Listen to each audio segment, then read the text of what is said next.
Hello, I am Jorn Oosting. I'm a student at the UCF, at the University of Central Florida. I'm conducting an oral history interview with Israel Black. This interview is being conducted at Hopper Academy in Sanford, Florida on Saturday, October 15th, 2022. Israel, thank you for speaking with us today. I just have a few questions, but it's more about you telling your story. Whatever you want to tell us, please share with us everything you want to know. Just ask me anything you want. So for first, tell us a little bit about your name, where you're from, and tell us a little bit about yourself. Okay. Now, I was told to write on... That's okay. I remember the Bay Avenue in Georgetown, so I'll just read it to you. That's okay. That's perfect. My name is Israel Black Jr. I grew up on Bay Avenue in Georgetown. My parents were Israel Black Sr. and Diana Black. My sisters were Barbara Deese and Betty Dorr. Adjacent to our house at 1003.5 Bay Avenue was a pilgrim's house, which was occupied by a pilgrim, Lula, Vivian, Ron, Charlie, Pilgrim Jr., and Patricia. Across the street from us lived Mr. Roy Bellamy and his wife, Miss Ellen. Just south of us was the house of Mr. and Mrs. Wallace. They departed early. The house was then occupied by Willie and Ruth Hatch and their daughters. They were Brenda, Laverne, Lyndon, and Gail. Diagonally across from the Hatches lived Mr. Joseph Martin and Mrs. Irene Martin. On the corner of Bay Avenue and 11th Street lived Miss Emma. On the corner of Bay Avenue and 11th Street across lived Mr. and Mrs. Vieta Harris. Her children were TB, Betty Joyce, Joseph, and Ike, who I assume was named Isaiah. Their grandmother also lived with them. To the north of us on Bay lived Mr. Jack Lawrence and his wife, Miss Blanche. On the left side lived the Hardys.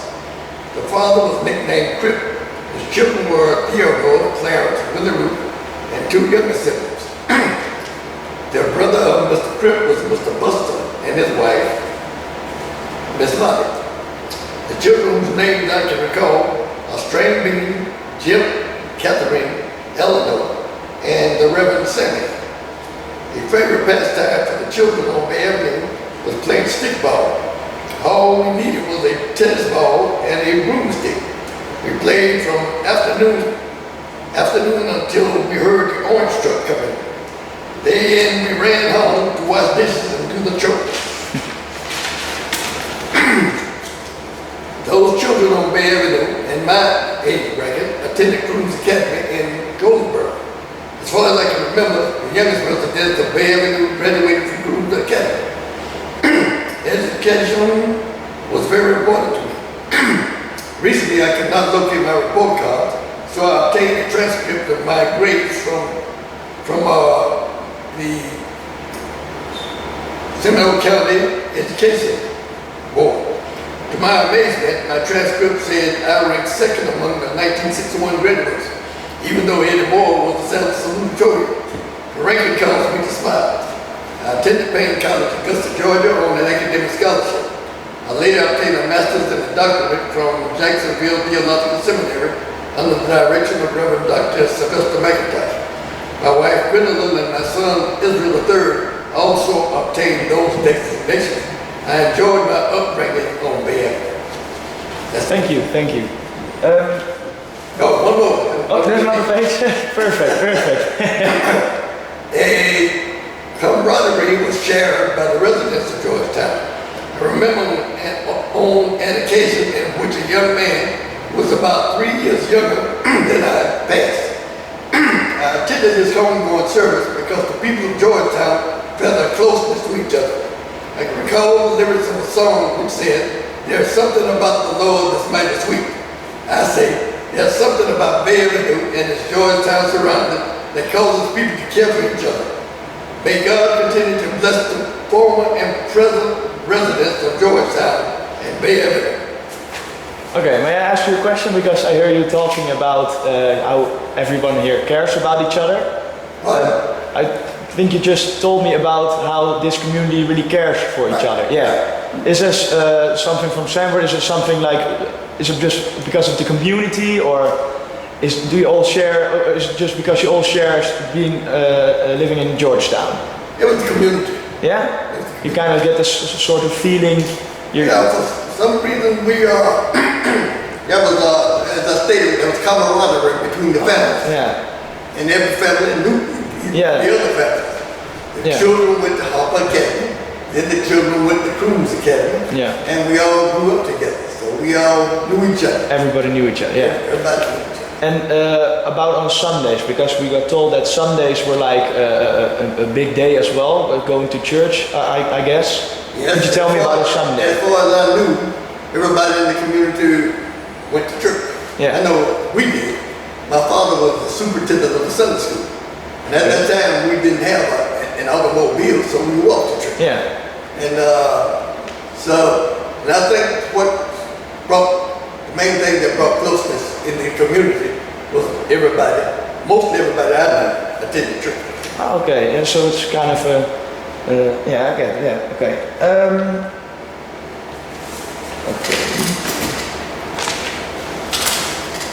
Okay, Israel, I'd like to thank you for your time and for your for speaking with us. Do you have anything to add or something you'd like to add, or? No, not at the moment, unless you have some question you want to ask. Okay, let me think of a few questions.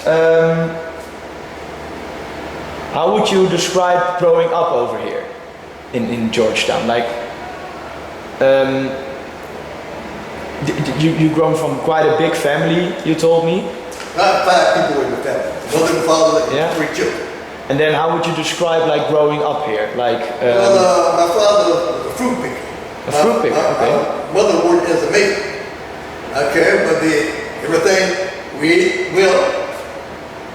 At an early age, my great-grandmother,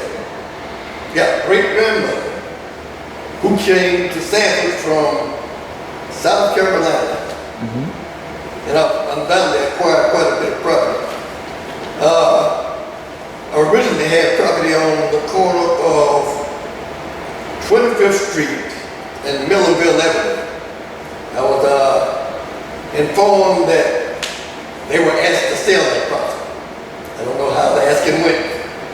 But anyway, she sold the property. She said, under one condition, give me all the lumber from the property I already had. Then I would sell it. So she took the lumber from that 25th Street location to Bay Avenue.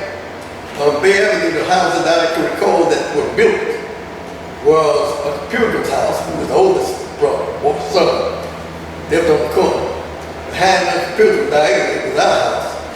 Next door to our house was cousin Charlie Black's house.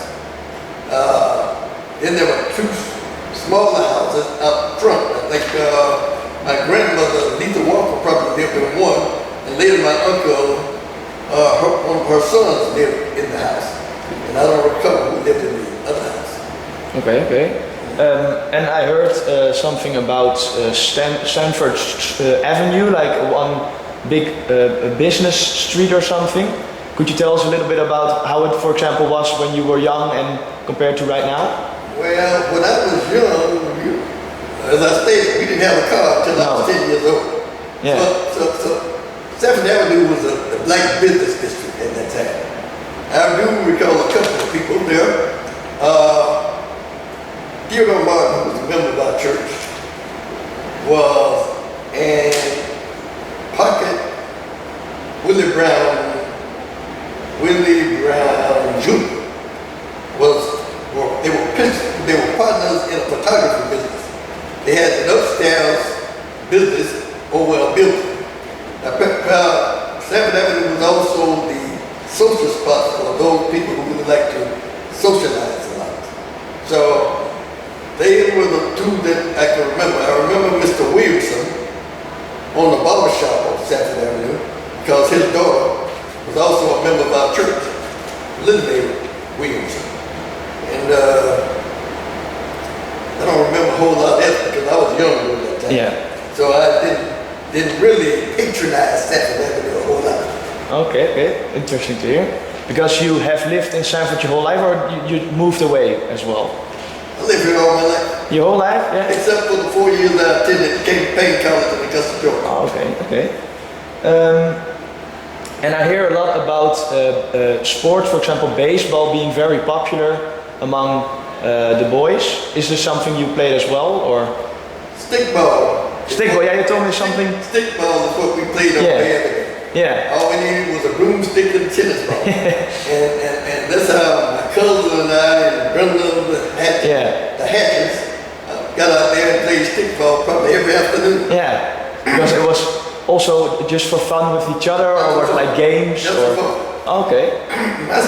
My love was football, but I had a mother who was very protective and didn't want me hurt.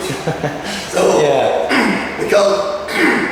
So I didn't play football in high school, but one of the reasons I chose Payne College was because I asked the guidance counselor, did they have a football team? Her daughter was attending Payne College, and she said they had a football team, but they hadn't been winning many games. Well, I thought that I figured that was my fancy because I hadn't played any football on an organizational way. So I went out for the team, and I got to football, went to Payne College, and I made the team. I can recall, because I weighed about 155 pounds at that time, they put me on I guess they were testing. They put me on the two largest men on the team, 1-on-1. Okay, well, I was equipped to speed. So I knew pretty much I could get off faster than they could. So when they put me on one, he weighed 255 pounds, about 100 pounds heavier. Yeah. I got off, and I hit him, and I neutralized him. He couldn't push me anywhere. Okay, so the next one they put me on was weighed about 220 pounds. Same results. I knew I could get off faster than him. So when they said "Hup," I got off, and I neutralized him. Now, the coach up there had played his regular players that he knew from previously. So I didn't play as much as I wanted to play, but I did get a chance to play football. And at least a great story out of it first. Yeah, because over here you played something like swiftball, which was close to baseball, but then you changed to football. Yeah, okay. You never tried baseball in college, or there was no team? They had football and basketball. And track. Now, I did run on the track team. I was, at the time, I was the anchor man on the 4x100 relay. I ran the 100-meter dash, and I ran the 220 yard dash, it was called at that time. Now it's called the 200 dash. Okay. So I enjoyed that track team quite a bit. And we had some track teams. I remember the final conference meeting I attended.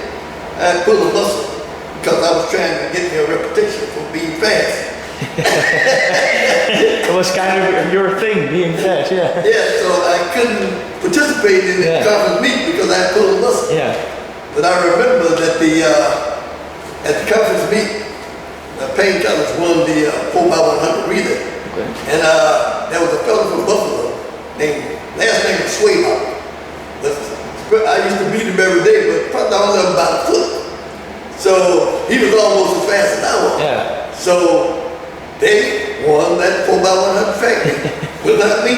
So I thought that was an amazing accomplishment. Okay, and when you played the game, for example, over here when you were young, did you play with like boys and girls together, or that? Boys and girls together. Yeah, there was no, didn't matter, just everyone together, right? Okay, yeah, that's fun. But most of my cousins in the Hatches next door. Yeah. Yeah. Okay, okay. And you went to school at, okay, let me try to pronounce it right. What is it? Croom's Academy, right? Croom's Academy. Could you tell me something about the teachers, for example, over there? Is there like a favorite teacher or something you remember from Well, in the 7th grade, my homeroom teacher was Mr. Hurston. Okay. And he was my homeroom teacher from the 7th through the 9th grade. So then how old are you about the 7th grade is like? 7th grade, 8th grade, 9th grade. Yeah. I went to cruise when I was 12 years old. Yeah. 12, 13, 14. Okay, thank you. He was my homeroom teacher. In the 9th grade, in the 10th grade, I think Miss Evelyn Anderson was my homeroom teacher. In the 11th grade, I think Miss Harold may have been my homeroom teacher. In 12th grade, the trade and industries teacher was my homeroom teacher. And it was an amazing time. Yeah. I enjoyed high school. Yeah. I enjoyed high school, and I guess mostly because I did well. As I stated, when I lost my report card. So Yeah. I went down to the school board to try to get the transcript. So I got the transcript, and I knew that Eddie Moore had been the salutatorian, but I was amazed when I looked at my ranking in class. Yeah. It said second. Second, yeah. I knew that Dennis Curry was first. He was the valedictorian. But I had no, so I assumed that the ranking for Eddie Moore and I was so close till he obtained the salutatorian position rather than me. Ah, because you didn't expect you to be that high in the ranking. I didn't know. No? I think there were probably about 100 people in the class, and I knew I was probably in the top 15. Yeah. I didn't know I was second. Quite surprised, yeah. That was a surprise. Did you take a transcript home, or like you could get a transcript from the school and then you can like take it home, or? Yeah, you buy it. Oh, okay. They charge $10. Okay. When I was sending it to various colleges, I think you had to pay. I think there was $10. But whoever this lady was, didn't charge me anything. So that went with Okay. payment. Let me see.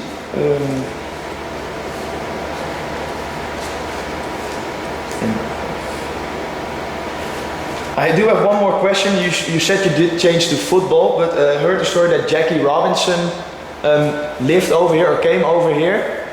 Do you remember anything from that time? I remember what they told me. Okay. Okay. What did they tell? Jackie Robinson. I had a cousin that lived on Sanford Avenue, right across the street from where Jackie Robinson used to live with the king. See, Jackie Robinson used to stay at the Blunt's house because during the segregation era, they would not let him stay at the hotel. So I guess Miss Bruck and Mr. and Mrs. Bruck, who were older, and I don't remember them personally, but they undoubtedly prevented him. And his era was 1942. Well, I wasn't born until 1943. I was born 1 year later, so I didn't know about that except for what I was told and what I read. Okay. I get that. Yeah. Yeah. And just to go back, you said you didn't own a car when you were younger, No. so you walked everywhere. Yeah, we walked. Which is nowadays, of course, a bit different. Like I can't think about growing up without a car or at least a bike or something. Mm-hmm. How was that like walking everywhere? Did you walk in big groups or? I remember, as I stated, my father was the superintendent of Sunday school, and the church was probably about 10 blocks from my house, and we walked there every Sunday. Now, we had an uncle, my Uncle Will and my Aunt Maggie, Brenton, they had cars. He was a fruit distributor, so we traveled a lot with him. Oh. They didn't have any children. Oh, okay. So we rode quite a bit with Aunt Maggie. Yeah. And then every Sunday morning, I think around 10:30. Sunday morning we walked. No? So we had to be in church by 10 o'clock because we helped my father clean the church. Oh, okay. Yes. Sunday school started at 10 a.m. Now in 1953, we went up on what was called the season. The season was where agricultural workers went north to work, to harvest, because the orange season was over. Yeah. So we, and I remember in 1953, we went as a family to pick up potatoes in Virginia. In my junior year, after my junior year, I went also with Uncle Will back up there overseas to try to earn some money because it was coming up to my senior year. So we went to Virginia and we left there and went to a little small town in New York, about 50 miles from Rochester, Gainesville. I think it was Gainesville, New York. And there I earned a few bucks, and I came on back home, and that September, that's when I matriculated at Payne College in Augusta, Georgia, where I went on a scholarship, and they paid the way, and I was able to play football. Okay. And did you, for example, have one best friend, like one other person you were constantly with in your youth, or did you have like a big group of friends? A big group of friends. Yeah, always a big group? Until I got to high school. Oh, okay. After I got to high school, I had two close friends. Yeah. Could you tell something about them? How you met them? Okay, I can tell you about them. They're both deceased. Both deceased. One was named James Brody. He was from Oviedo, which was about 15 miles from Sanford. But there was only one high school for blacks at that time, and it was Cruz Academy. Yeah. Okay, James Brody and I became friends at the night. Probably 10th grade, when we were in the same home or whatever. Then I had another friend from Goldsboro area called Lockhart. His name was Eugene Barrington. And the three of us attended Payne College at the same time.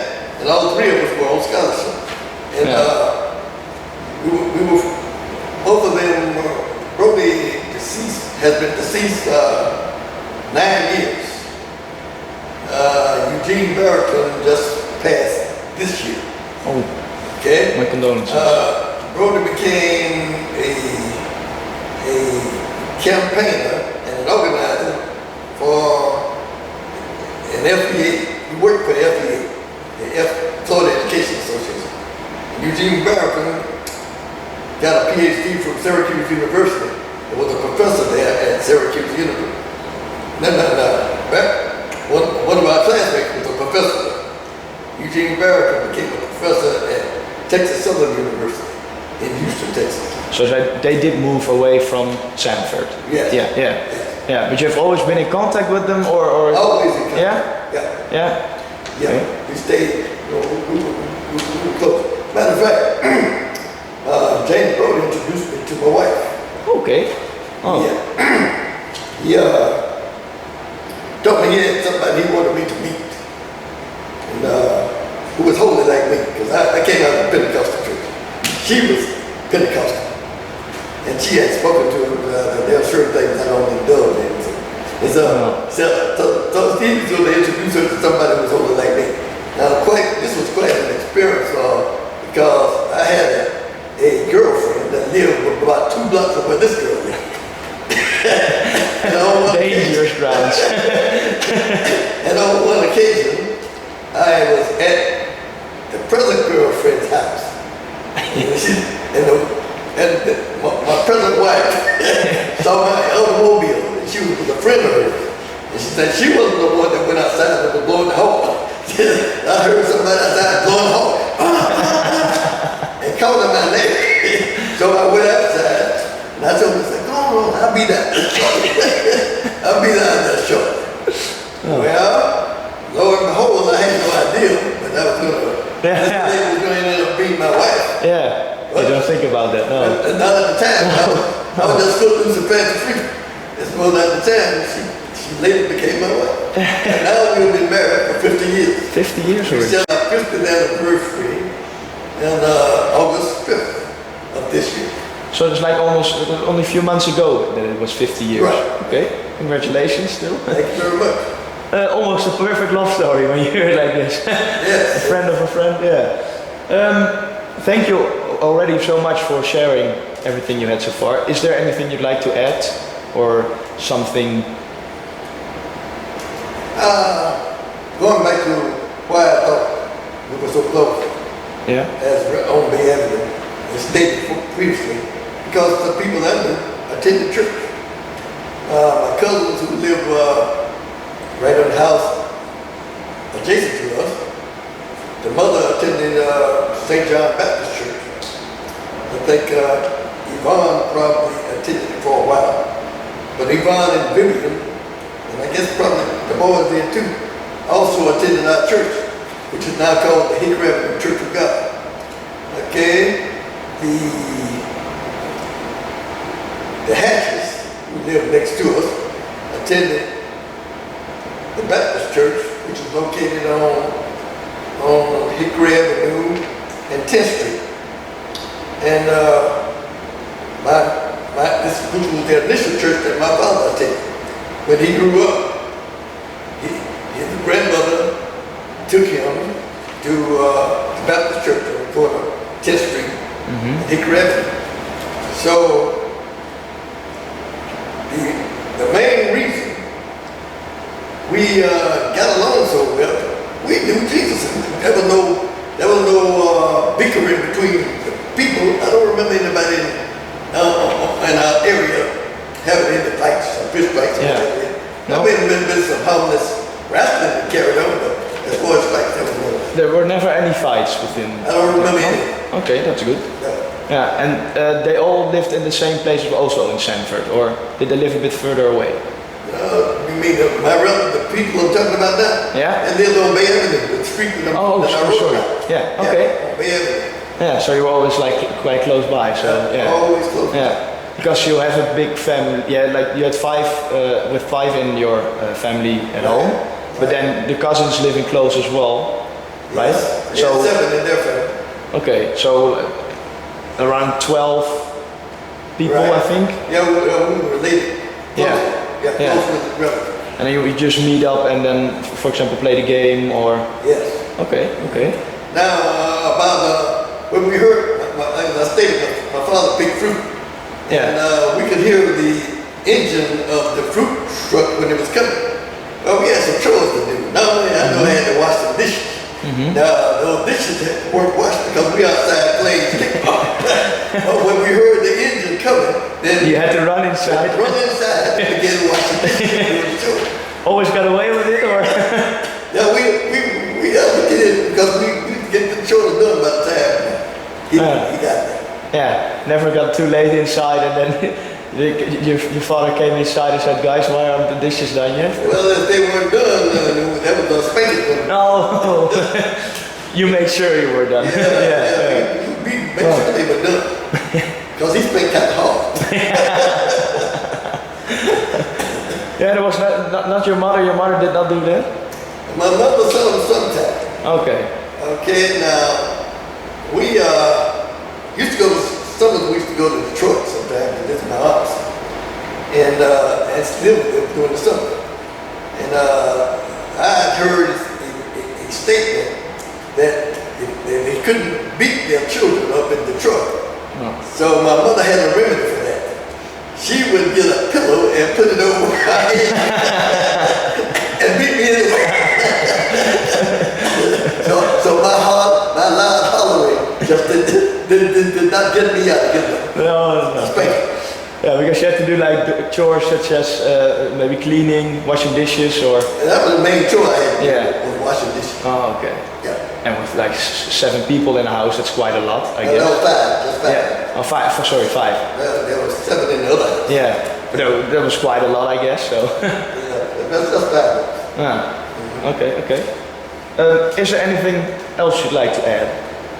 I can't. Can you think of Can't something? think of any else. Okay. Then first of all, I'd like to thank you a lot for sharing your story. I was actually really interested, so it's nice to hear of some people here. Okay, just to end it, it's Israel Black. Thank you again for sharing your time and speaking with us.